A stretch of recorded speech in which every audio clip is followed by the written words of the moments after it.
Mesdames et messieurs, bonsoir. Je vous souhaite la bienvenue sur notre plateau l'IPSC Graeux pour vous, avec vous. Aujourd'hui, c'est une émission spéciale pendant laquelle nous allons vous écouter, pendant laquelle nous allons avoir recours à des experts de l'IPSC Graeux afin de répondre à vos différentes questions. La première série de questions aura trait à la présentation de l'institution et pour ce faire, je vous invite à suivre avec moi un micro-trottoir. Qu'est-ce que c'est la CGRAE? J'aimerais savoir où se situe CGRAE. Comment est-ce que la CGRAE fonctionne et comment est-ce qu'elle arrive à payer les différentes pensions par rapport au nombre un peu élevé des retraités. Nous allons maintenant écouter M. Koné Joël. Il est le directeur adjoint des prestations de l'IPSC Graeux. Il répond aux 3 questions qui ont été posées. L'institution de prévoyance sociale, Caisse générale de retraite des agents de l'État, en abrégé IPSC Graeux, est une personne morale de droit privé de type particulier. Elle a été créée par le décret 2012-367 du 18 avril 2012, conformément aux dispositions de la loi 99-467 du 2 août 1999, portant définition et organisation des institutions de prévoyance sociale. Les missions de la CGRAE sont les suivantes. La gestion au profit des fonctionnaires et agents de l'État des régimes obligatoires de pension tels qu'arrêtés par l'ordonnance 2012-303 du 4 avril 2012, portant organisation des régimes de pension gérés par la Caisse générale de retraite des agents de l'État, la gestion au profit des bénéficiaires des régimes complémentaires ou spéciaux, obligatoires ou volontaires, qui peuvent être créés par décret, le recouvrement des cotisations et le service des prestations afférentes à ces différents régimes, la gestion des fonds collectés au titre des différents régimes ci-dessus mentionnés. L'IPSC Graeux a en charge 7 catégories formelles de fonctionnaires et agents de l'État, les fonctionnaires civils, les magistrats, les militaires, gendarmes et policiers, les agents temporaires, les conseillers économiques et sociaux, les ambassadeurs, les membres du gouvernement et assimilés. L'IPSC Graeux a son siège à Abidjan Plateau, à la rue du Commerce. Son réseau d'agences est constitué de 5 agences principales au Plateau, Cocody à Toban, Yopougon, quartier millionnaire, Yamsoukro et Korogo. 3 agences secondaires à Grand Bassam, Daloa et Boaké, et 2 représentations à Abangourou et Gagnois.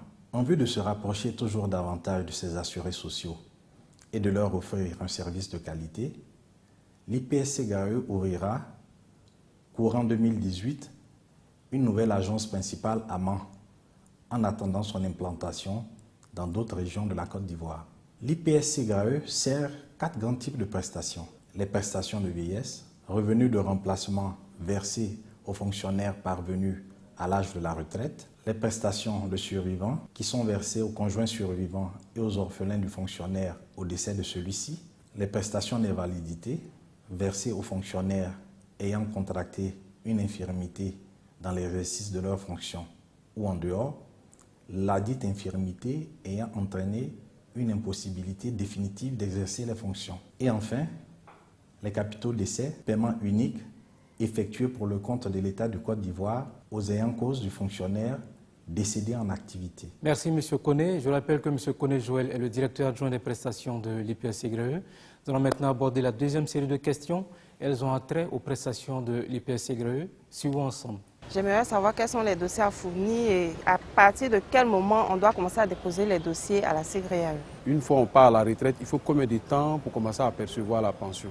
Nous allons maintenant écouter M. Conan Roger. Il est le directeur adjoint de l'agence principale du plateau. La constitution d'un dossier de pension dépend du bénéficiaire de la prestation. Le fonctionnaire ou agent de l'État admis à faire valoir ses droits à la retraite prend attache avec la direction des ressources humaines de son ministère en vue de la constitution de son dossier. Les ayants cause d'un fonctionnaire ou agent de l'État décédé en activité prennent attache avec la direction des ressources humaines du ministère du défunt afin de constituer le dossier de pension. Les ayants cause d'un assuré social décédé à la retraite prennent contact avec l'une des agences de la CGRAE au titre de la pension de réversion.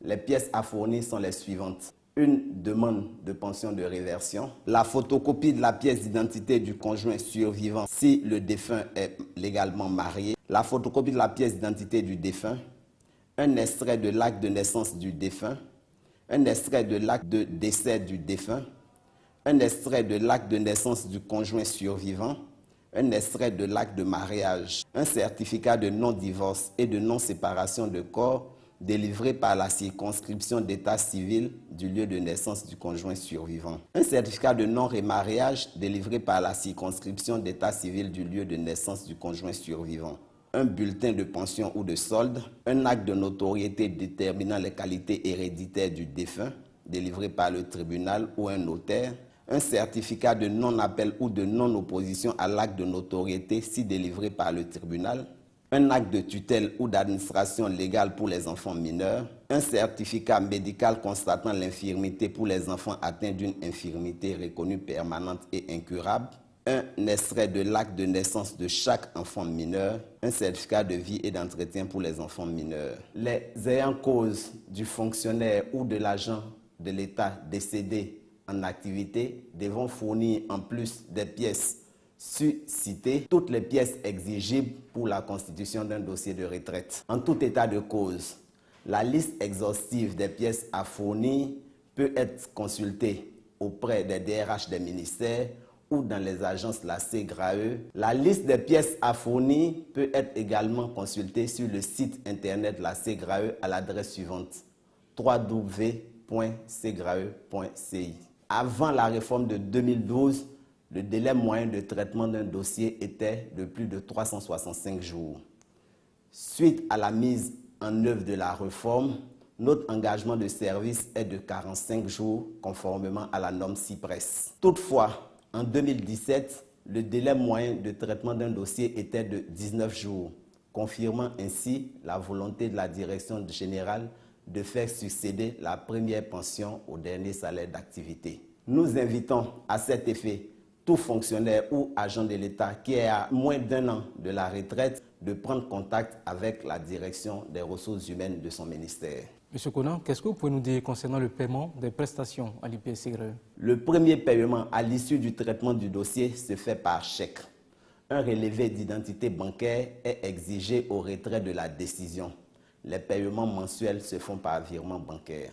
Nous allons maintenant aborder la troisième série de questions relatives aux assurés sociaux malades qui ne peuvent pas se déplacer et aux pensions de réversion. J'aimerais savoir la procédure que la SEGRAE met en marche pour tout enfant de fonctionnaire ayant eu son parent décédé. Qu'est-ce que la SEGRAE fait pour les retraités qui sont malades, ne peuvent pas aller prendre leur pension?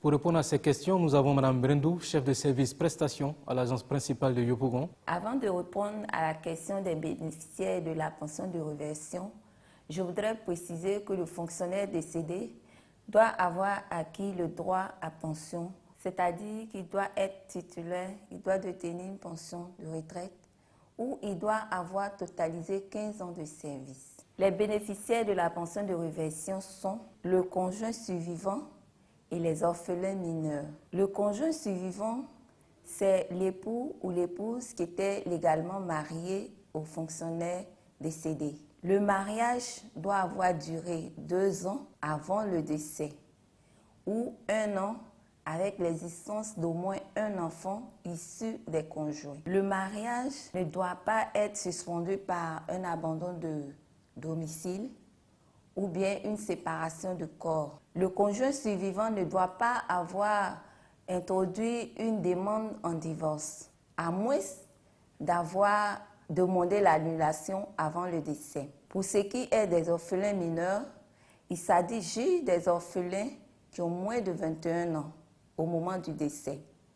Aux orphelins mineurs, il faut assimiler les orphelins majeurs, mais qui ont une incapacité physique ou morale qui les empêche de se prendre en charge. Il faut préciser que la filiation doit être établie. Pour ce qui concerne la procédure d'obtention de la pension de réversion, il faut distinguer 2 situations. Soit le fonctionnaire est décédé en activité ou bien il est décédé à la retraite. Pour le fonctionnaire décédé en activité, les dossiers sont déposés à la direction des ressources humaines de son ministère d'origine. Ensuite, le dossier est acheminé à l'agence qui est chargé du traitement du dit dossier. Pour le fonctionnaire décédé à la retraite, le dossier doit être déposé par les ayants droit dans n'importe quelle agence de l'IPSC-GRAE. Le dossier déposé est traité puis mis en paiement. À l'occasion du paiement, les bénéficiaires sont informés par le service accueil. Pour ce qui concerne le paiement à domicile, il faut préciser qu'à l'occasion de la déconcentration de ces activités, l'IPSC-GRAE a installé des agences dans les grandes régions de la Côte d'Ivoire.